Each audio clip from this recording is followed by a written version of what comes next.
अस्सलामु अलैकुम वरहमतुल्लाहि वबरकातुह। स्टेज पे बैठे पॉपुलर फ्रंट ऑफ इंडिया के जिम्मेदार, ऑल इंडिया इमाम्स काउंसिल के उलमा इकराम, एसडीपीआई के जिम्मेदारान और हुशूर शहर के जिम्मेदारान, आप सबका मैं और एक बार पॉपुलर फ्रंट ऑफ इंडिया की नेशनल कमेटी की तरफ से मैं एक शुक्रिया अदा करना चाहता हूं कि ऐसे एक माहौल में जब आज इंडिया में सबसे ज़्यादा किसी का अगर बात किया जा रहा है तो पॉपुलर फ्रंट ऑफ इंडिया है। जिस तरीके से मस्जिदों के अंदर सुबह को उठकर आप लोग अल्लाह सुब्हान ताला का जिक्र करते हैं, उसी तरीके से पूरे इंडिया के आरएसएस के लोग और मीडिया के लोग सुबह को उठने के वक्त और रात को सोने के वक्त पॉपुलर फ्रंट का नाम जिक्र करके सोते हैं। ऐसा एक माहौल आज चल रहा है, हर जगह पॉपुलर फ्रंट का नाम, हर जगह पीएफआई का नाम। ऐसे वक्त में हम लोग ये प्रोग्राम कर रहे हैं क्योंकि आज ही के दिन 2007 में पॉपुलर फ्रंट ऑफ इंडिया ये नाम हम लोग पब्लिक के सामने अनाउंस किए थे। हर साल 17 फरवरी को हम लोग एक नया पैगाम देते हैं, पैगाम अलग अलग होता है। ये साल का जो पैगाम है, और मैं जो चाहता हूं कि आप लोग आज जब यहां से वापस जाएं, क्या पैगाम अपने जहन के अंदर रखकर किस चीज को आप जाकर उन लोगों तक बोले जो आज यहां पर नहीं है। वो पैगाम है आजादी के मुहाफिज बनो, be the sentinel of freedom. ये साल का पैगाम है। हर साल अलग अलग पैगाम होता है। अब मैं आपके सामने ये बात रखना चाहता हूं कि ये साल जो है, ये पैगाम हमने क्यों चुना, आजादी के मुहाफिज बनो। क्यों? वो इसलिए क्योंकि अभी इंडिया के अंदर अगर सबसे ज्यादा खतरे में कोई चीज है तो वो आजादी है। अगर आप लोग सोचते हैं सबसे ज्यादा खतरे में मुसलमान हैं, गलत है। अगर आप लोग सोचते हैं इंडिया में सबसे ज्यादा खतरे में दलित हैं, गलत है। अगर आप लोग सोच रहे हैं पूरे इंडिया में सबसे ज्यादा खतरे में आदिवासी हैं, गलत है। इंडिया में आज अगर सबसे ज्यादा खतरे में कोई है वो आजादी है। क्या आजादी का मतलब है? आजादी का मतलब मैं आपको समझाता हूं। आजादी का मतलब, जब 1947 में इंडिया आजाद हुआ, आजाद होने के वक्त हमारे मुल्क के जो लीडर थे उन्होंने एक फैसला लिया। वो फैसला यह था कि इंडिया को हम लोग धर्म के नाम पर नहीं बनाएंगे। पाकिस्तान को धर्म के नाम पर बनाया गया, श्रीलंका को धर्म के नाम पर बनाया गया, नेपाल को धर्म के नाम पर बनाया गया, लेकिन इंडिया को धर्म के नाम पर नहीं बनाया गया। इंडिया को एक सेक्युलर मुल्क बनाया गया। यहां पर हर धर्म के लोग को पूरी आजादी है। अब यह आजादी हमेशा रहना ना, इसके लिए क्या किया गया, इंडिया के बड़े बड़े लीडरान जिनकी लीडरशिप बाबा साहेब आंबेडकर को देकर कहा गया कि आप एक दस्तूर बनाओ। वो दस्तूर ऐसा रहना पूरी दुनिया में सबसे बेहतरीन दस्तूर रहना। और ये लोग बैठकर डिस्कशन कर कर कर कर 1950 में ये दस्तूर लेकर आए। बहुत सारे लोग, जो बहुत सारे नौजवान यहां पर हैं, आप लोगों के सामने मस्जिदों में यहां वहां दस्तूर दस्तूर दस्तूर लोग बोलते रहेंगे। कॉन्स्टिट्यूशन, संविधान, क्या भाई ये कॉन्स्टिट्यूशन, क्या भाई ये संविधान, क्या भाई ये दस्तूर। आज हमारा मुल्क जैसा है वो सिर्फ और सिर्फ इसलिए है क्योंकि दस्तूर में लिखा गया है। हमारे दस्तूर का पहला लाइन क्या है? हमारा दस्तूर का पहला लाइन है, we the people of India. हम भारत के लोग, हम हिंदुस्तान के लोग, हम भारत के हिंदू नहीं, हम भारत के मुसलमान नहीं, हम भारत के क्रिश्चियन नहीं, हम भारत के लोग, हम हिंदुस्तान के लोग, we the people of India. ये पहला लाइन है। ये अज़म लेते हैं कि हम इंडिया को क्या बनाएंगे, हम इंडिया को बनाएंगे एक सेक्युलर, डेमोक्रेटिक, सोशलिस्ट रिपब्लिक बनाएंगे। अब ये पूरे चीजें आपको बताने का मौका नहीं है, सिर्फ इतना बता देता हूं, इसमें दो अहम चीजें हैं, एक डेमोक्रेटिक, दूसरा रिपब्लिक। अभी 26 जनवरी को आप सब लोगों ने रिपब्लिक डे मनाया। क्या भैया रिपब्लिक डे, क्या रिपब्लिक डे का मतलब? बहुत सारे लोगों को मालूम ही नहीं क्या रिपब्लिक डे। रिपब्लिक डे का मतलब, ये मुल्क का हुकूमत किसके पास, मुल्क की हुकूमत मुल्क के लोगों के पास रहेगी, यह रिपब्लिक। रिपब्लिक का मतलब मुल्क की हुकूमत किसके पास? मुल्क के पब्लिक के पास, यह रिपब्लिक। उसके बाद कॉन्स्टिट्यूशन आया। ये कॉन्स्टिट्यूशन में आर्टिकल 14, 15, 21 ऐसे बात इसमें लेके आए। वो बात यह था कि मुल्क के अंदर सबको बराबरी, मुल्क के अंदर सबको बराबरी।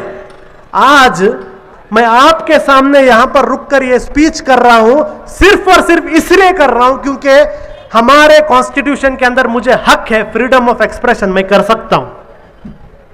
आज popular front of India road पर इतना बड़ा प्रोग्राम कर रहे हैं, सिर्फ इसलिए कर रहे हैं क्योंकि हमारे कॉन्स्टिट्यूशन के अंदर हमें फ्रीडम ऑफ एक्सप्रेशन है। आप लोग आपके मस्जिदों के अंदर बड़े बड़े जलसे करते हैं, उरूस होते हैं, बड़े बड़े इज्तिमा होते हैं, सिर्फ और सिर्फ इसलिए कर सकते हैं क्योंकि हमारे दस्तूर के अंदर लिखा गया है राइट टू रिलीजियस फ्रीडम। आप किसी धर्म को भी मान सकते हैं। अब जो भी कर रहे हैं सिर्फ और सिर्फ इसलिए कर रहे हैं क्योंकि हमारे कॉन्स्टिट्यूशन के अंदर है। अब एक छोटा सवाल, अगर ये कॉन्स्टिट्यूशन ही नहीं रहा तो, अगर ये दस्तूर ही नहीं रहा तो क्या होगा? कुछ नहीं होगा। आपके पूरे हक छीन जाएंगे, आपके पूरे हक छीन जाएंगे। ना आप बात कर सकते हैं, ना आप जम सकते हैं, ना आप वोट दे सकते हैं, आप कुछ भी नहीं कर सकते। अब कौन चाहेगा भाई इतना अच्छा कॉन्स्टिट्यूशन खत्म करना? अब आता हूं मैं अपनी बात पर। आपको मेरी बात समझाने के लिए यह बैकग्राउंड समझाना जरूरी था। आरएसएस जो है, आज इंडिया के अंदर जो हुकूमत चल रही है, यह हुकूमत बीजेपी की नहीं चल रही। गलतफहमी में मत रहिए। थोड़े लोग सोच रहे हैं मोदी बड़ा डेंजर आदमी, अमित शाह बड़ा ये आदमी। देखो भाई, ये मोदी अमित शाह जो है, ऐसे कितने के मोदी कितने के अमित शाह ये आरएसएस के फैक्ट्री में हर दिन रेडी हो रहे हैं, हर दिन रेडी हो रहे हैं, हर दिन सुबह को शाखा में बैठकर तैयार हो रहे हैं। हर दिन ऐसे लोगों के दिलों के अंदर, दिमाग के अंदर पॉइजन भरा जा रहा है। मुसलमानों के लिए ऐसे लोगों के दिलों के अंदर नफरत भरा जा रहा है। यह एक फैक्ट्री है आरएसएस का। मोदी अमित शाह 1000 लेके आ सकते हैं, इतने इनके पास रेडी हैं। ये बीजेपी की गवर्नमेंट नहीं है, ये मोदी की गवर्नमेंट नहीं है, ये अमित शाह की गवर्नमेंट नहीं है, ये आरएसएस की गवर्नमेंट है। याद रखिए, ये आरएसएस की गवर्नमेंट है। दो कठपुतली को सामने रख दिए, दो कठपुतली को सामने रखकर उनके जरिए गवर्नमेंट चलाई जा रही है। दिल्ली से गवर्नमेंट नहीं चल रही है, नागपुर से चल रही है गवर्नमेंट, नागपुर से चल रही है गवर्नमेंट। अब ये आरएसएस क्या है? आप लोग सोचेंगे आरएसएस मतलब कम्युनल लोग है ना, फिरका परस्त। भाई ये फिरका परस्त नहीं है। फिरका परस्त नहीं है तो प्रॉब्लम नहीं था, देख लेते हैं लोगों को। ये फासिस्ट ही है, समझना बहुत जरूरी है आप लोग। ये फासिस्ट और फिरका परस्त में फर्क क्या?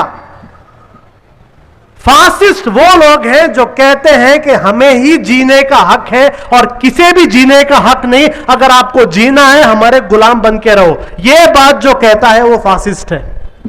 इससे ज्यादा खतरनाक बात कोई है क्या दुनिया में? हिटलर ने क्या कहा था? हिटलर ने कहा था दुनिया की सबसे बड़ी कौम जर्मन कौम, जीने का हक सिर्फ हमें है। मुसोलिनी ने क्या कहा था? दुनिया की सबसे बेहतरीन कौम रोमन कौम, जीने का हक सिर्फ हमें है। और क्या किया इन लोगों ने? इस सोच की वजह से लाखों लाखों लोगों की जानें ले ली। अब वही सोच रखने वाले लोग, मेरे से पहले खालिद साहब ने आपके सामने रखा, इनकी बाइबल, आरएसएस किस चीज को मानती है? भाई वो लोग किसी वेदा को नहीं मानते, ये सिर्फ नाटक कर रहे हैं, सिर्फ नाटक कर रहे हैं। कोई वेदा गीता को नहीं मानते ये लोग। ये लोग सिर्फ एक ही किताब को मानते हैं, उस किताब का नाम है बंच ऑफ थॉट। ये जिस किताब को मानते हैं उस किताब का नाम है बंच ऑफ थॉट। वो किताब आप लोग पढ़ के देखिए, उस किताब में सीधे से कहा गया है हम इंडिया को एक ऐसा मुल्क बनाना चाहते हैं, इस मुल्क के अंदर मुसलमानों को एक ही ऑप्शन दिया जाएगा, वो ये कि आप हमारे गुलाम बन के रहो वरना कब्रिस्तान चले जाओ। ऐसी एक बात जो कहता है हमारे मुल्क की सबसे बड़ी दुश्मन मुसलमान है, सेकंड क्रिश्चियन है, तीसरे कम्युनिस्ट है, ऐसी बातें रहने वाली एक किताब हर दिन सुबह को ये शाखा में इनके माइंड में डाला जाता है। यही किताब पिछले 60 साल से पढ़ रहे हैं कौन? यही मोदी, अमित शाह जैसे लोग। ऐसे लोग ये किताब पढ़ पढ़कर आज इंडिया में हुकूमत के लिए बैठे हैं। सोचिए कितने खतरनाक जहन वाले आज इंडिया पर हुकूमत कर रहे हैं। आप ये मत सोचो ये ऑल ऑफ अ सडन ऐसे हो गया, नहीं, बहुत सालों की मेहनत है, दिन रात मेहनत कर कर आज यहां पर पहुंचे हैं। ऐसी एक खतरनाक फैसिस्ट आज इंडिया पर हुकूमत कर रहे हैं। ये फैसिस्ट क्या कर रहे हैं? इनको सबसे ज्यादा नफरत किस चीज से? ये लोग सोचे थे पाकिस्तान को मुसलमानों का मुल्क बना दिए, हम इंडिया को ब्राह्मणों का मुल्क बना देंगे, ब्राह्मणवाद का मुल्क बना देंगे, लेकिन हुआ नहीं। कॉन्स्टिट्यूशन आ गया। अब कॉन्स्टिट्यूशन बोल रहा है सब बराबर, ये लोग बोल रहे हैं इनकी जात सबसे ऊंचा। तो कौन क्या हो रहा है यहां पर? दस्तूर के साथ टक्कर हो रहा है। इसलिए दस्तूर को खत्म करने के लिए कोशिश की जा रही है। मैं आपसे कहना चाहता हूं, ये जो दिल्ली में दो लोग बैठे हैं ना, मोदी भी अमित शाह, ये लोग बहुत जबरदस्त फिल्म एक्टर्स हैं। अगर ये आमिर खान, शाहरुख खान कल इनके फिल्में बंद हो गए तो भी कोई टेंशन नहीं, उससे अच्छे एक्टर्स ये दो हमारे पास है। दुनिया भर की एक्टिंग इन्हें आती है। अगर बात करें तो ऐसा बात करेंगे कि इंडिया के संविधान, इंडिया के दस्तूर को इनसे ज्यादा मोहब्बत करने वाला कोई नहीं, ऐसा बात करेंगे। एक नंबर के झूठे हैं। ईमानदार कौन पता है? ईमानदार कौन? आपके गली का लोकल आरएसएस वाला, ये ओरिजिनल ईमानदार आदमी। अब उससे जाकर पूछो भाई कॉन्स्टिट्यूशन से मोहब्बत है, सीधा मुंह पर बोलेगा कॉन्स्टिट्यूशन से नफरत है करके। उसे एक्टिंग नहीं आती। ये जो आपके मोहल्ले का आरएसएस का आदमी है उसे एक्टिंग नहीं आती, ये लोगों को एक्टिंग आती है। इसलिए आप देखो ये बीजेपी के अलग अलग लीडर स्पीच बोल रहे हैं ना, क्या क्या स्पीच कर रहे हैं ना। क्या स्पीच? मुसलमानों को पाकिस्तान भेज डालेंगे, मुसलमान को कब्रिस्तान भेज डालेंगे, रामजादे हरामजादे बोल रहे हैं ना। ये असल में बहुत ईमानदार लोग हैं। ये बहुत ईमानदार लोग हैं। झूठ बोलने आता नहीं इनको। झूठ बोलने आए तो प्राइम मिनिस्टर बन जाते हैं लोग। अगर झूठ बोलने आता प्राइम मिनिस्टर बन जाते। झूठ बोलने नहीं आता इसलिए एमएलए होकर है, इसलिए कॉर्पोरेटर होकर है, इसलिए पंचायत में है। झूठ बोलने नहीं आता। इनके दिल में क्या है ये लोग बता रहे हैं। अब ये कॉन्स्टिट्यूशन को खत्म करने के लिए ये लोग क्या कर रहे हैं? ये पूरे इंडिया में जो जो आप लोग देख रहे हैं, ये कॉन्स्टिट्यूशन को खत्म करने की बात हो रही है। अब मैं आपको बताता हूं, ये सीए एनआरसी के बारे में आया ना। देखो एक मुल्क का सबसे बुनियादी हक क्या मालूम? ये मुल्क का सबसे बुनियादी हक सिटीजनशिप। आप सिटीजन हो गए बस आपको पूरा हक। आप अगर अमेरिका गए, अमेरिका में अगर आपको बच्चा पैदा हुआ, मां बाप इंडिया वाले रहेंगे लेकिन अमेरिका में बच्चा पैदा होते ही उन्हें अमेरिकन, उसे अमेरिका का पूरा हक, मां बाप भी वो हक छीन नहीं सकते उसका। वैसा अगर एक बार आप इंडिया के सिटीजन हैं, आपको पूरा इंडिया का हक, या आरएसएस वाले क्या भी करे आपका हक कोई छीन नहीं सकता। इसलिए यह प्लान चल रहा है आपको मार के देके, गुजरात करके देके, नल्ली कर देके, भिवंडी करके देके, भगलपुर करके देके, बाबरी मस्जिद शहीद करके देके, मुजफ्फरनगर करके देके, सब करके देखे, कुछ हो नहीं रहा, कुछ हो नहीं रहा है। फिर भी आप लोग बात कर रहे हैं, फिर भी आप लोग अपने मजहब पर चल रहे हैं। क्या करना? तो ये लोगों की सबसे बुनियादी हक जो है शहरियत की, वो हक ही छीन लो इनका। जब शहरियत ही नहीं रहेगी आप लोग क्या बन जाएंगे? देखिए आज पूरे दुनिया में फलस्तीन के ऊपर इजराइल के लोग जाकर बॉम्ब डाल रहे हैं, मिसाइल डाल रहे हैं, कत्ल कर रहे हैं, कोई नहीं पूछने वाला। रोहिंग्या में बर्मा के लोग जाके रोहिंग्या मुसलमानों पर कत्लेआम कर रहे हैं, कोई नहीं पूछने वाला। क्यों? वो इसलिए क्योंकि दुनिया में फलस्तीन नाम का मुल्क नहीं है। फलस्तीन पीपल आर स्टेटलेस पीपल, मुल्क नहीं है, मुल्क नहीं है, शहरियत नहीं है। रोहिंग्या का मतलब क्या है? शहरियत नहीं है, उन्हें मुल्क नहीं है। जब एक कौम को शहरियत नहीं होती, जब एक कौम को मुल्क नहीं होती, उस कौम को मारो, काटो, जेल में डालो, कुछ भी करो, कोई पूछने वाला नहीं, कोई पूछने वाला नहीं। ये इसलिए ये लोग आपकी सिटीजनशिप के पीछे पड़े हैं, इसलिए आपकी शहरियत छीनना चाहते हैं। ये सीए, एनआरसी, एनपीआर इसीलिए लाया गया है। लेकिन अफसोस आज पूरे इंडिया के अंदर आप लोग प्रोटेस्ट कर रहे हैं, मुसलमान प्रोटेस्ट कर रहे हैं, लेकिन कहां गया था यह प्रोटेस्ट? कहां गया था यह प्रोटेस्ट जब कश्मीर को, पूरे के पूरे कश्मीर को जेल बनाया गया? क्या वो इंडियंस नहीं है? क्या वो भारत के लोग नहीं है? क्या वो इंडिया के लोग नहीं है? ये जो गवर्नमेंट है, ये गवर्नमेंट को कश्मीर की जमीन चाहिए। हम कहते हैं कश्मीर हमारा है, कश्मीरी भी हमारे हैं। जो हक हमें है कश्मीरियों को भी मिलना चाहिए इनको। लेकिन इस गवर्नमेंट को कश्मीर ही नहीं चाहिए, इन्हें सिर्फ कश्मीर की जमीन चाहिए ताकि ये जमीन ये लोग अंबानी अडानी को बेच सके। लेकिन उस वक्त कहां हुआ प्रोटेस्ट? किसी ने प्रोटेस्ट नहीं किया। क्यों? मेरा घर नहीं जल रहा है। यूएपीए नाम का एक कानून लेकर आए, उस कानून के तहत, आपको पता है यूएपीए क्या है? पोटा सुन के थे, पोटा से भी खतरनाक कानून है यूएपीए। उस कानून के मुताबिक अगर आपके जेब के अंदर एक डुप्लीकेट नोट मिला, आपके ऊपर इकोनॉमिक टेररिज्म का केस डाल के आपको जेल के अंदर डाल दिया जा सकता है। एनआईए को इतना पावरफुल बनाया गया कि अगर तमिलनाडु में एनआईए को आकर किसी को पकड़ना है तो तमिलनाडु स्टेट गवर्नमेंट की परमिशन नहीं, सीधा आ सकते हैं। लेकिन कहां हुआ प्रोटेस्ट? किसी ने प्रोटेस्ट नहीं किया। क्यों? क्योंकि हमको प्रॉब्लम समझ में नहीं आया। हम समझ रहे हैं सीए एनआरसी एनपीआर प्रॉब्लम है। ये सीए एनआरसी एनपीआर ये अभी क्या प्रॉब्लम है भाई? सबसे बड़ा प्रॉब्लम ये लोग दस्तूर को खत्म कर रहे हैं। कब से धीरे धीरे एक एक काम करके खत्म करते आए थे। हमने आवाज नहीं उठाई, इसलिए आज घर तक पहुंच गए। जर्मनी में जब हिटलर यहूदियों को मार रहा था, एक शख्स ने लिखा, क्या लिखा? उसने लिखा, पहला हिटलर यहूदी को मारने के लिए आया, मैंने कुछ नहीं कहा क्योंकि मैं यहूदी नहीं था। फिर हिटलर कम्युनिस्ट को मारने के लिए आया, मैंने कुछ नहीं कहा क्योंकि मैं कम्युनिस्ट नहीं था। फिर हिटलर ईसाइयों को मारने के लिए आया, मैंने कुछ नहीं कहा क्योंकि मैं ईसाई नहीं था। फिर हिटलर मुझे मारने के लिए आया, अफसोस किसी ने कुछ नहीं कहा क्योंकि कोई बाकी नहीं था। ऐसे ही हुआ जब कश्मीर का मामला हुआ। एक अनडेमोक्रेटिक तरीके से, एक अनकॉन्स्टिट्यूशनल काम करके वहां पर पूरे के पूरे एक शहर को जेल बनाया गया। किसी ने बात नहीं किया, खासकर मुसलमानों ने बात नहीं किया। जब यूएपीए जैसे कानून को लेकर आकर बेकसूर नौजवानों को जेलों में डाला गया, सड़ रहे हैं जेलों के अंदर वो लोग। आपके तमिलनाडु के नौजवान सड़ रहे हैं जेलों के अंदर यूएपीए कानून में, किसी ने बात नहीं किया। जब एनआईए जैसे एक गवर्नमेंट एजेंसी को गवर्नमेंट अपना पालतू कुत्ते की जैसा इस्तेमाल कर रहे थे, किसी ने आवाज नहीं उठाई।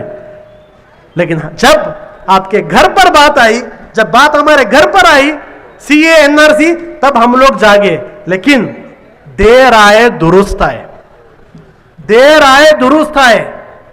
अब आप समझिए, ये जो दस्तूर को खत्म करने की बात अब आपके घर तक पहुंच गए हैं। और ये जो शाहीन बाग की बार बार जिक्र किया, क्यों भैया औरतें रास्ते पे उतरी हैं? क्यों भाई औरतें रास्ते पे उतरे शाहीन बाग में? पूरे इंडिया में 52 जगह में शाहीन बाग जैसा प्रोटेस्ट चल रहा है। पूरे इंडिया में सिर्फ शाहीन बाग नहीं, 52 जगह चल रहा है। और हर जगह औरतें।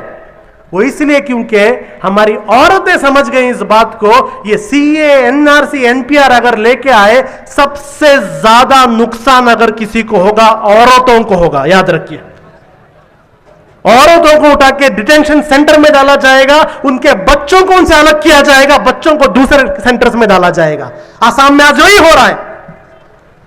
बाप एक डिटेंशन सेंटर में, मां एक डिटेंशन सेंटर में, छोटे बच्चे 8-9 साल के बच्चों को दूसरे जेलों में डाला जा रहा है। यह औरतें समझ चुकी है, इसलिए आज पूरे इंडिया में प्रोटेस्ट चल रहा है। घर तक बात पहुंची है। खतरा आज संविधान, खतरे में आज आजादी है, इसलिए आवाज उठाना जरूरी है। धीरे धीरे कर एक एक लोगों को टारगेट किया जा रहा है। आप लोग देखिए, जामिया के स्टूडेंट्स को टेररिस्ट कहा गया, शाहीन बाग के औरतों को पाकिस्तान का एजेंट कहा गया, जो गैर मुस्लिम ह्यूमन राइट एक्टिविस्ट हैं उनको जेलों में डाला गया। कैसे कैसे लोग जेल के अंदर हैं। लेकिन वही मैं कहता हूं, किसी ने कुछ नहीं कहा। ये अब से नहीं चल रहा है, 6 साल से चल रहा है। 6 साल से टारगेट करके लोगों को जेलों के अंदर डाल रहे हैं, किसी को पड़ी नहीं है। एक एक कर लोगों को टारगेट किया जा रहा है। अब एक नया, जो भी गवर्नमेंट के एजेंसीज है उन गवर्नमेंट के एजेंसीज को कैप्चर किया गया है। आप लोग जिनसे उम्मीद रखे थे वो अपोजिशन पार्टीज जो आप लोगों के लिए बात करेंगे, कहां है वो अपोजिशन पार्टी? बहुत से लोग बहुत खुश हो गए, देखो भाई दिल्ली में बीजेपी हार गई, दिल्ली में बीजेपी हार गई। दिल्ली में बीजेपी नहीं हारी भाई, दिल्ली में फ्री इलेक्ट्रिसिटी, फ्री बस राइड, फ्री मेडिकल जीत गई है, बीजेपी नहीं हारी उधर। अगर आप लोग सोच रहे हैं दिल्ली में बीजेपी हारी है, दिल्ली में बीजेपी नहीं हारी है। दिल्ली में फ्री की इलेक्ट्रिसिटी जीत गई, फ्री की बस टिकट जीत गई, फ्री का पानी का बिल जीत गया, फ्री का मेडिकल दवा जीत गई, इसलिए वहां पर आप जीत गई। आप ये मत सोचिए जो लोगों ने आम आदमी पार्टी को वोट दिया वो लोग बीजेपी से नफरत कर कर वोट दिए, नहीं, उनको बीजेपी भी चाहिए, साथ ही साथ फ्री इलेक्ट्रिसिटी भी चाहिए, इसलिए आम आदमी पार्टी को वोट दिया। कल वहां पर लोकसभा इलेक्शन लगाओ, वापिस नरेंद्र मोदी को वोट देंगे। यह जहर इन्होंने आज फैला दिया है। हमें खुश होने की जरूरत नहीं। एक स्टेट में एक इलेक्शन का रिजल्ट ऐसा आने की वजह से बहुत से मुसलमान बहुत खुश हो गए थे, ये कोई खुशी होने की बात नहीं। तो एक एक करके टारगेट करेंगे। आप अपोजिशन पार्टीज को देखिए, इंडिया में कहां है भाई अपोजिशन? आज इंडिया में दो ही है, हिंदुत्व, सॉफ्ट हिंदुत्व, ये दो चल रहा है। कोई इनके मुखालिफ बात नहीं कर रहा है, जो भी बात कर रहा है उन्हें टारगेट किया जा रहा है। अब पॉपुलर फ्रंट पर टारगेट आ रहा है, पॉपुलर फ्रंट पर टारगेट आ रहा है। भाई आप लोग देखते होंगे, जैसे मैं अपनी बात की शुरुआत की, इंडिया में जो भी ये मीडिया है ना, ये असल में सुपारी किलर्स है। हम इनको मीडिया नहीं बोलते, हम इनको सुपारी किलर्स बोलते हैं। आप अगर फिल्मों में देखेंगे, फिल्मों में दिखाते हैं कि लोग सुपारी लेते हैं और दूसरे आदमी का क्या करते हैं, मर्डर करते हैं। आज जो इंडिया के अंदर बैठे हुए मीडिया है, पूरी मीडिया, चाहे वो स्टेट की मीडिया हो, नेशनल की मीडिया हो, ये पूरे सुपारी मीडिया है। गवर्नमेंट के पास से सुपारी ले लिया है। गवर्नमेंट जिस तरीके से एक आदमी के घर में अगर कुत्ता होता है, गवर्नमेंट आदमी कुत्ते को कहता है छू, वो कुत्ता उस आदमी पर अटैक कर देता है, उसी तरीके से ये सारे मीडिया को सुपारी देकर गवर्नमेंट का पालतू बनाया गया है। गवर्नमेंट कहती है छू, उस पर चढ़ जाते हैं। अब ऐसे ही हुआ, पॉपुलर फ्रंट को टारगेट किया जा रहा है। जैसे बताया गया, हमारे बारे में हर दिन नई नई चीज। पहला, पूरे इंडिया के अंदर जो जो प्रोटेस्ट चला, इसका mastermind popular front. Shaheen Bagh popular front, यहां कर्नाटका में मंगलूर में प्रोटेस्ट पॉपुलर फ्रंट, दिल्ली का protest popular front, Jamia popular front, 120 crore popular front. अभी थोड़े दिन इंतजार कीजिए, यह भी न्यूज आने वाला है, चाइना में कोरोना वायरस भी पॉपुलर फ्रंट लाया था करके, यह न्यूज भी आने वाला है। कोरोना वायरस भी पॉपुलर फ्रंट, हर बीमारी लाया पॉपुलर फ्रंट। हर दिन देखिए यह टारगेट है, हर दिन हमें टारगेट किया जा रहा है। हमारे बैंक्स के बारे में बताया गया, पॉपुलर फ्रंट ऑफ इंडिया तो दिसंबर महीने में पॉपुलर फ्रंट के बैंक अकाउंट से 40 लाख रुपए ट्रांसफर हुए हैं। भाई 40 लाख नहीं, उससे पहले के महीने में 50 लाख ट्रांसफर हुए हैं। सीना तान के बोलते हैं, कुछ छुपाने की बात नहीं। उससे पहले के महीने में 40 लाख हुए हैं, उससे पहले के महीने में 50 लाख हुए हैं। हमारे महीने का खर्चा है भाई, वो कोई फकीर तंजीम है क्या? हमारा महीने का खर्चा है वो 120 करोड़ आ गए। मैं नेशनल सेक्रेटरी, मुझे मालूम नहीं कहां है 120 करोड़। 120 करोड़ हमारे पास रहता है, ये मोहल्ले में प्रोग्राम करते हैं क्या? पार्लियामेंट के बाहर करते प्रोग्राम हम ही। 120 करोड़ रहा तो हर दिन एक नया चीज आने वाला है। इसलिए मैं आप लोगों से कहना चाहता हूं, इंतजार में रहिए, कुछ नया चीज आएगा। एनआईए को लेके आ गए हमारे पीछे, थोड़े टाइम पहले एनआईए को छोड़ दिए थे केरला में और तमिलनाडु में हमारे पीछे। पॉपुलर फ्रंट को टारगेट करो और पूरी की पूरी मीडिया बहुत खुश थी। अब पॉपुलर फ्रंट को यह होने वाला है, अब पॉपुलर फ्रंट को एनआईए आ गया। भाई एनआईए इंडिया का सबसे बड़ा एजेंसी, एनआईए पॉपुलर फ्रंट को छोड़ेगा नहीं। लव जिहाद, ये जिहाद, वो जिहाद, दुनिया भर का जिहाद लेके आ गए। भाई हमारे पीछे एनआईए को भेजे, हम ही क्या बोले, आ जाओ भाई देख लेंगे, आ जाओ भाई देख लेंगे। क्या हुआ? 2 साल इंक्वायरी कर करके पूरे मीडिया को बकवास का न्यूज दे देकर फाइनली इसी एनआईए ने केरला के अंदर फाइनल रिपोर्ट दिया और रिपोर्ट में कहा कि लव जिहाद नाम का चीज है ही नहीं। किसने कहा? इसी एनआईए ने जलील होकर कहा। देखिए, आज तक जो भी हमारे पीछे आया है जलील ही हुआ है और कुछ हुआ नहीं, जलील ही हुए हैं। बीजेपी की गवर्नमेंट ने झारखंड में हमें बैन कर दिया था। झारखंड में बैन क्यों किया? नहीं, केरला में ये लोग टेररिस्ट काम कर रहे हैं करके झारखंड में बैन कर रहे थे। केरला में बैन नहीं करे, तमिलनाडु में बैन नहीं करे, झारखंड में बैन किए। झारखंड के हाईकोर्ट में गए, झारखंड की गवर्नमेंट जलील हो गई। वहां पर पहली बार जलील होकर झारखंड के हाईकोर्ट ने ऑर्डर दिया इनका बैन निकालो। अभी दूसरा बार बैन डालकर है और आप लोगों के सामने आज यहां पर वापस कहने जा रहा हूं, वापस झारखंड में जलील होने वाले हैं इंशाल्लाह। वापस ये बीजेपी जलील होने वाले हैं। और अगर ये लोग सोच रहे हैं पूरे इंडिया में बैन डालेंगे, इंशाल्लाह सुप्रीम कोर्ट में भी इनको जलील करके रहेंगे हमें। अभी नया एक चीज लेके आ गए, ईडी को लेके आ गए। हमने भी बहुत बड़ी खुशी हुई जब ईडी हमारे पीछे आई। क्यों बोले तो अब तक लोकल खाली पुलिस वालों से हमारा था, अब ईडी बोले तो चिदंबरम के पीछे लगी सो एजेंसी। भाई चिदंबरम बड़ा आदमी, हम भी बड़े आदमी हो गए। अभी हमारे पीछे भी ईडी आ गई। नहीं भाई, छोटे लोग नहीं, हम ही बहुत बड़े। एक मुस्लिम तंजीम बताओ जिसके पीछे एनआईए है, एक मुस्लिम तंजीम बताओ जिसके पीछे ईडी है, एक मुस्लिम तंजीम बताओ जिसके पीछे पूरी की पूरी सेंट्रल गवर्नमेंट है। कौन है भाई? हम ही है। हमना भी लग रहा है बहुत बड़े हो गए हम ही करके। ये हर दिन हमें एक टारगेट करने की बात आ रही है। अब छोटा एक सवाल आप लोगों से, क्यों भाई सिर्फ पॉपुलर फ्रंट को टारगेट किया जा रहा है? ये आप लोग सोचिए, क्यों सिर्फ और सिर्फ पॉपुलर फ्रंट को टारगेट किया जा रहा है? वो इसलिए क्यों कर popular front of India compromise नहीं करती। हम हर काम करते भाई, बहुत सारे काम करते, सिर्फ एक काम हम ही नहीं करते। वो काम क्या? कॉम्प्रोमाइज नहीं करते। कॉम्प्रोमाइज का मतलब क्या? आपके ईपीएस ओपीएस को देख लो, उधर नरेंद्र मोदी बैठ बोला तो सो जाते हैं लोग जमीन पर। इसे कॉम्प्रोमाइज बोलते हैं। इसे क्या बोलते हैं? कॉम्प्रोमाइज। भाई बैठ जाओ, सो गए। पॉपुलर फ्रंट ऑफ इंडिया को बैठ बोले तो हम उठ के आंखों में आंख डाल के बोलते, कौन तू मुझे बैठ बोलने वाला? इसे बोलते नो कॉम्प्रोमाइज। आज तक जब से हम शुरू हुए तब से लेकर अब तक हमें बार बार ये लोग बोले, बड़े बड़े मुस्लिम लीडर भी हम ना आकर बोले थोड़ा कॉम्प्रोमाइज कर डालो भाई, थोड़ा कॉम्प्रोमाइज कर डालो, सब अच्छा हो जाएगा, तुम्हारे लिए हम ही बात करेंगे। बीजेपी में रहने वाले बड़े बड़े मुस्लिम लीडर को भेजे थे हमारे पास। बीजेपी में रहने वाले बड़े बड़े मुस्लिम लीडरों को हमारे पास भेजे थे, क्या बोलकर? थोड़ा कॉम्प्रोमाइज कर डालो भाई, थोड़ा कॉम्प्रोमाइज कर डालो भाई। ये कॉम्प्रोमाइज जैसा अल्फाज है ना, पॉपुलर फ्रंट के बच्चों को हमें सिखाए नहीं। हमारे लीडर रहने दो, हमारे मेंबर, हमने कॉम्प्रोमाइज नहीं आता। जुल्म, अगर सामने जुल्म हुआ, जुल्म को जुल्म बोलेंगे। अगर ज्यादती हुई, ज्यादती बोलेंगे।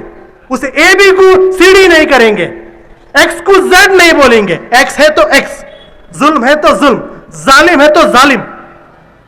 उसमें कोई भी हिकमत, देखो एक बहुत अच्छी चीज, बहुत सारे लोग हम बोलते हिकमत का इस्तेमाल करो। हिकमत और सब्र को बुज़दिली छुपाने का लिए हम इस्तेमाल नहीं करते। बहुत सारे लोग हिकमत भी सब्र को अपनी बुज़दिली छुपाने के लिए इस्तेमाल करते हैं। हिकमत अलग ही चीज है, सब्र अलग ही चीज है। बुज़दिली छुपाने के लिए इन दोनों चीजों का इस्तेमाल नहीं करना, याद रखे कभी भी। जो है वो है, हम कॉम्प्रोमाइज नहीं करते। अगर कॉम्प्रोमाइज करते तो आज आपके सामने रुककर ऐसी बातें मैं नहीं कहता भाई।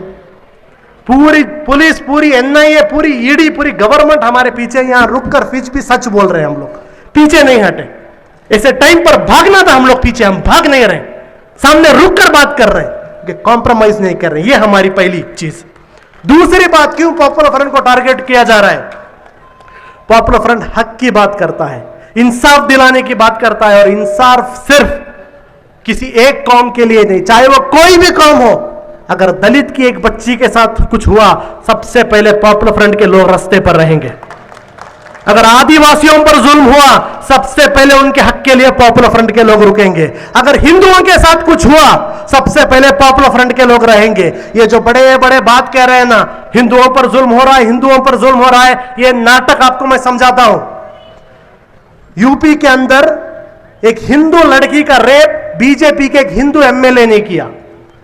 जब उस हिंदू लड़की के हिंदू बाप गया था उसके इंसाफ के लिए, उस हिंदू लड़की के हिंदू बाप को पुलिस स्टेशन के अंदर मार मार कर कत्ल कर दिया गया।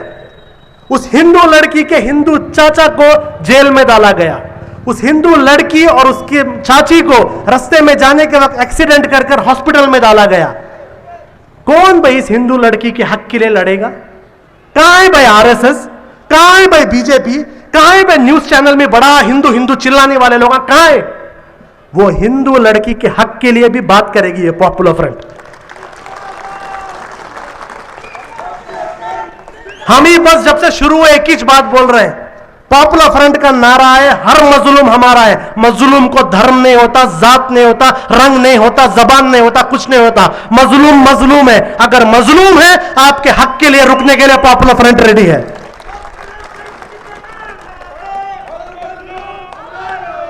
जहां पर भी जुल्म हुआ, चाहे वो मुजफ्फरनगर हो, चाहे आसाम हो, उनके लिए लीगल फाइट के लिए वहां पर रुकी है तंजीम थी। ये इनको नफरत है, ये हक की बात करते हैं। तीसरी बात, सबसे बड़ी बात, पॉपुलर फ्रंट ऑफ इंडिया एक झुंड नहीं है। पॉपुलर फ्रंट ऑफ इंडिया एक लोगों का झुंड नहीं है। पॉपुलर फ्रंट ऑफ इंडिया ये देखिए, ये कैडर्स का एक तंजीम है, ये कैडर की तंजीम है। ये कैडर को दुकान से पैसे देकर नहीं लाए। आरएसएस का परेड होता है, पता है ना आप लोगों को? आरएसएस का परेड होने में चड्डी ने अभी 80 साल के बाद तरक्की कर डाले। अभी पैंट पहन रहे हैं वो लोग, समझे? वो पैंट भी शर्ट और लाठी दे रहे हैं ना, 300 रुपए में मिलता है वो, 300 रुपए का पैक। वो रास्ते में आने जाने वाले हर आदमी को 300 रुपए का पैक डाल के यूनिफॉर्म पहना के चलाते सो आरएसएस के लोग। ये ऐसे नहीं, ये जो कैडर्स आपके सामने बैठे हैं ऐसे नहीं। ये कैडर्स कैसे? पॉपुलर फ्रंट में जुड़कर, हर प्रॉब्लम होने वाला ये समझकर, सामने रुककर हर प्रॉब्लम को फेस करने के लिए रेडी ट्रेन हुए ऐसे लोग हैं। ये cadres popular front of India के। पॉपुलर फ्रंट ऑफ इंडिया बोले तो कोई लीडर्स नहीं जी। क्या हमारी हैसियत? क्या मैं पॉपुलर फ्रंट ऑफ इंडिया का नेशनल सेक्रेटरी, क्या मेरी हैसियत? अगले महीने चेंज होने वाला हूं। 3 साल के बाद हमारी कोई हैसियत नहीं। क्या पॉपुलर फ्रंट की लीडर्स? पॉपुलर फ्रंट की ताकत ये देखो, जो सामने बैठ के है ना, ये हमारी ताकत, ये कभी चेंज नहीं होने वाला है। ऐसी एक कैडर नेटवर्क सिर्फ यहां ओसूर में नहीं, पूरे इंडिया के अंदर बनाए। लोगों ने हमसे कहा 2007 में केरला में बना डाले, और कहां नहीं चलेगा। तमिलनाडु में भी बनाए, कर्नाटक में भी बनाए। वो टाइम पर हमने लोगों के बोले तमिलनाडु, केरला, कर्नाटक में बना डाले भाई कैडर, नॉर्थ इंडिया में नहीं बनाए। इंडिया के 22 रियासतों में इसे कैडर बना करे अल्हम्दुलिल्लाह।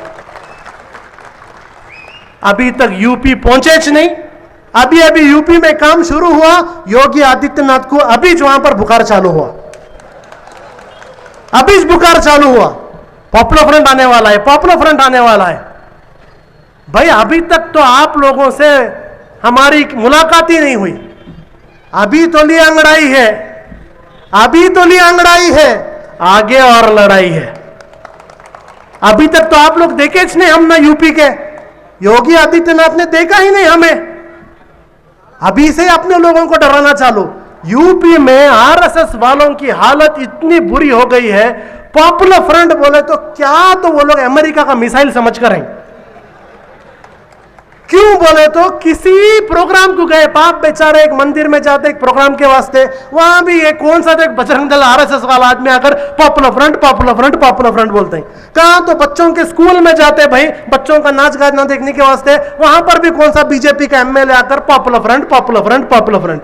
न्यूज चैनल ओपन कर डालते, योगी आदित्यनाथ चिल्ला रहे popular front popular front popular front. डर गए भाई आरएसएस के लोग। मैं यूपी के आरएसएस के लोगों से कहना चाहता हूं, डरने की कोई जरूरत नहीं, डरने की कोई जरूरत नहीं। हमारा सिंपल है भाई, हम किसे भी छेड़ते नहीं, हम किसे भी छेड़ते नहीं, तो डरने की जरूरत नहीं है। लेकिन हमें मत छेड़ो, हमें मत छेड़ो, बस इतना ही कहते हैं। हम किसी को छेड़ने नहीं जाते, हमें भी मत छेड़ो।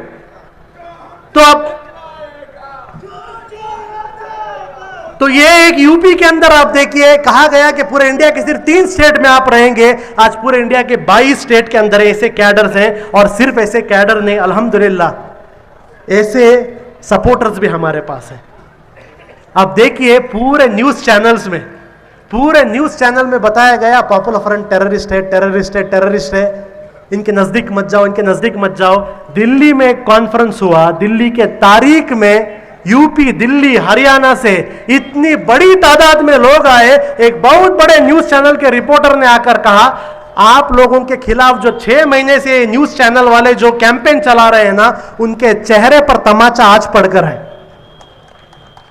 क्योंकि ये सारे कैंपेन सिर्फ इसलिए हो रहा है ताकि आवाम को आपसे दूर किया जाए, पब्लिक को आपसे दूर किया जाए। लेकिन पता नहीं क्या चल रहा है, जितना पब्लिक को हमारे से दूर करने की कोशिश की जा रही है, उतना ही पब्लिक हमारे और करीब आ रहा है, उतना ही पब्लिक हमारे और करीब आ रहा है। ये 3 कारणों की वजह से हमें टारगेट किया जा रहा है।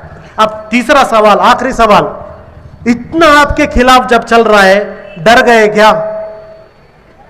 डर गए क्या भाई? आप लोग बोलो, कैडर से डर गए क्या? तुम्हारे खिलाफ डेली न्यूज में आ रहा है ना कल बैन होने वाले हैं, डर गए क्या? तुम्हारे खिलाफ डेली आ रहा है ना कि तुम्हारे लीडरों को अंदर डालेंगे, डर गए क्या? तुम्हारे खिलाफ आ रहा है नहीं भाई, NIA, ED, police, Amit Shah, Modi सब पीछे पड़ गए, डर गए क्या? भाई ये डरने का डीएनए नहीं भाई, डरने का डीएनए सावरकर की औलाद के अंदर है। सो डरने का डीएनए सावरकर के औलाद की है, टीपू सुल्तान के औलादों के अंदर नहीं, याद रखिए। वो सावरकर था जो डर के वहां पर लिख दिया कि मैं आपका गुलाम बन जाऊंगा। हमारे अंदर डीएनए किसकी है? कुन्नी मोहम्मद हाजी की डीएनए है।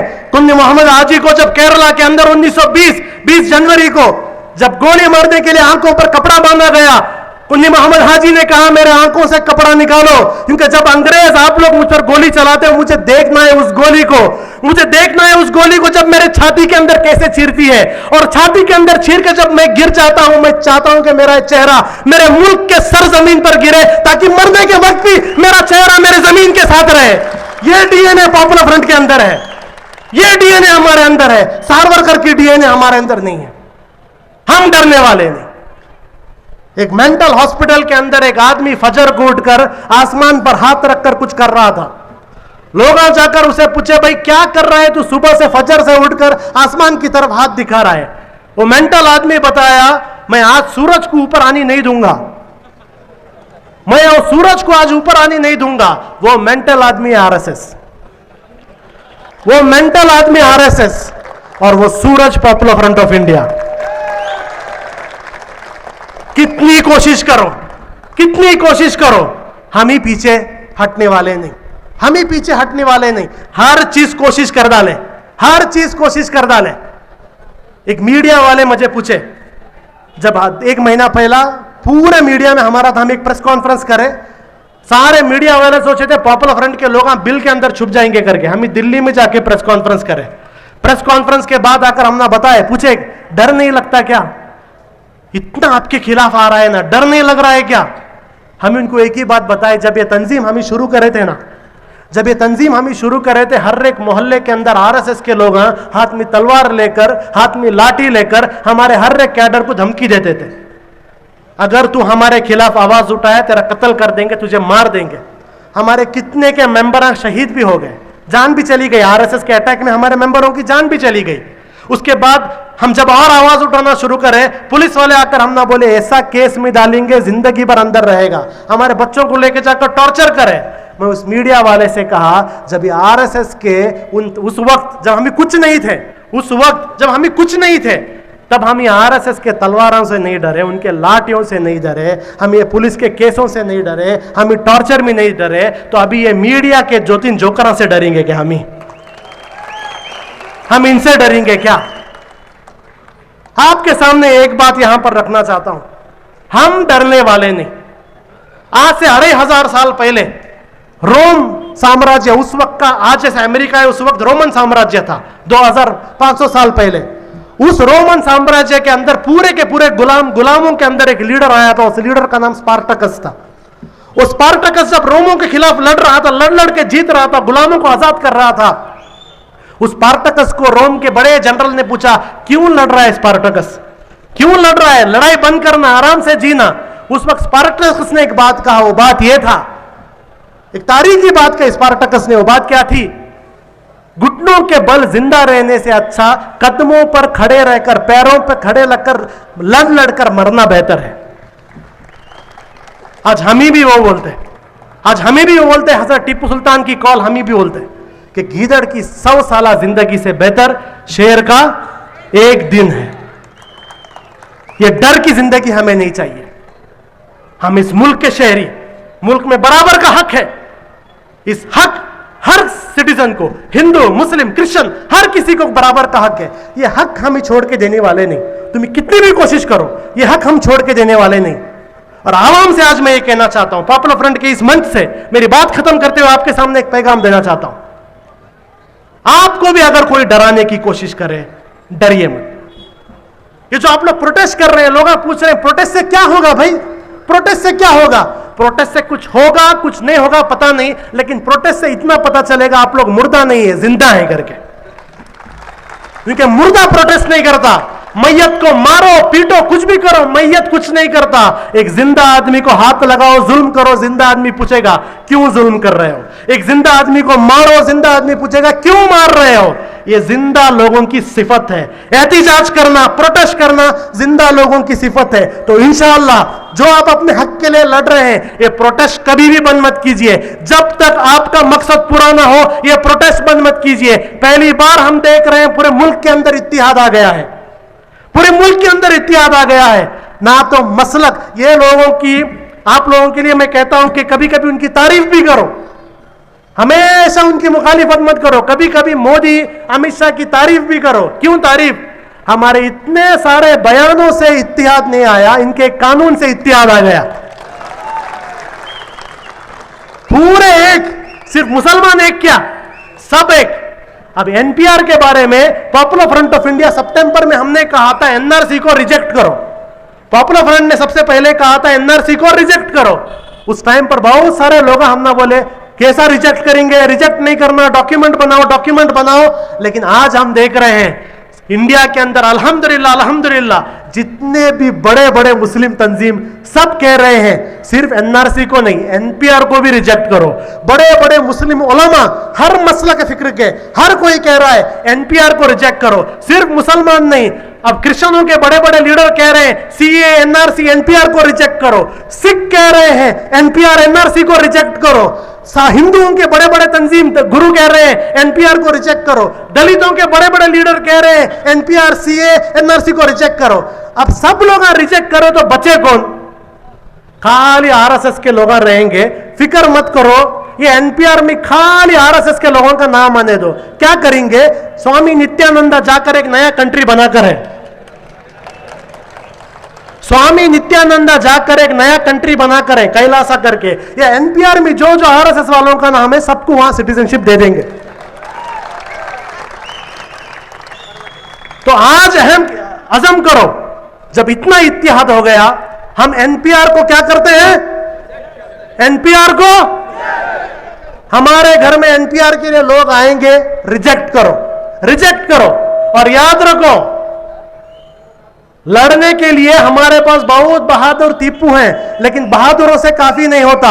ये मीर सादिक के काम भी नहीं करना, मुनाफिकत नहीं आना, नहीं मैं डॉक्यूमेंट बना लूंगा भाई, इमरजेंसी को काम आ जाते हैं करके। जब पूरी के पूरे लोग इत्तिहाद में रुककर कह रहे हैं हम रिजेक्ट करेंगे एनपीआर को, मुनाफिकत मत कीजिए, आप मुनाफिकत मत कीजिए, रिजेक्ट कीजिए। अभी आप देखिए आपके इस एहतिजाज से क्या हुआ। क्या बोल रहे थे बड़े दो लोग वहां पर? 1 इंच भी पीछे नहीं जाएंगे, 1 इंच भी पीछे नहीं जाएंगे। सिर्फ वहां पर औरतें शाहीन बाग में बैठे, मोदी बोल रहा है एनआरसी के बारे में चर्चा ही नहीं चला। अमित शाह बोल रहा है जो सवाल को जवाब देना उसे जवाब दे दो। बड़े बड़े मर्दानगी की बात कर रहे थे ना, 1 इंच पीछे नहीं जाएंगे, 1 इंच पीछे नहीं जाएंगे। आपके प्रोटेस्टों की वजह से हुआ क्या नहीं? पीछे गए क्या नहीं? यह एहतिजाज की ताकत, जमहूरियत की ताकत। ये बहुत देर के बाद इंडिया के मुसलमान अभी समझे सो के एहतिजाज की ताकत क्या है। इस एहतिजाज को बरकरार रखिए। पॉपुलर फ्रंट ऑफ इंडिया की तरफ से आप लोगों को एक वादा तो मैं करता हूं, इंशाअल्लाह आप जो जो जगह पर अपने हक के लिए आप लोग खड़े रहेंगे, इंशाअल्लाह पहली सफ में आपके साथ पॉपुलर फ्रंट ऑफ इंडिया भी खड़ा रहेगा। और जिस तरीके से आप लोगों ने हमें अब तक साथ दिया है, हमारे मुश्किल दौर पर आप लोगों ने हमें साथ दिया, जब ये लोग चाहते थे कि हमें दरकिनार किए, आप लोग हमारे साथ रुके। हर रमजान में आप लोग हमें फंड देते हैं। पॉपुलर फ्रंट ऑफ इंडिया आपके इस साथ को हम बहुत इज्जत देते हैं, हमारे लिए बहुत बड़ी इज्जत की बात है। हर वो उलमा जिसने हमें सपोर्ट किया, हम उस उलमा के लिए, उन मदारिसों के लिए, मस्जिदों के लिए हमेशा सबसे आगे रहेंगे इंशाअल्लाह। हर वो औरतें जो पॉपुलर फ्रंट ऑफ इंडिया के हमेशा सपोर्ट में रहे, हम हमेशा उनकी सपोर्ट में रहेंगे। हर वो बुजुर्ग हजरात जो हमेशा हमारे लिए दुआ करते हैं, हर वो माँ, हर वो बहन जो हमेशा हमारे लिए दुआ करती हैं, हम हमेशा वादा करते हैं आपके हक के लिए लड़ने के लिए। हमेशा ये तंजीम का हर एक कैडर, आखिरी कैडर तक आपके लिए मौजूद रहेगा इंशाअल्लाह। शुक्रिया करता हूं इन बातों से। वाखिर दाना अल्हम्दुलिल्लाहि रब्बिल आलमीन। अस्सलाम वालेकुम।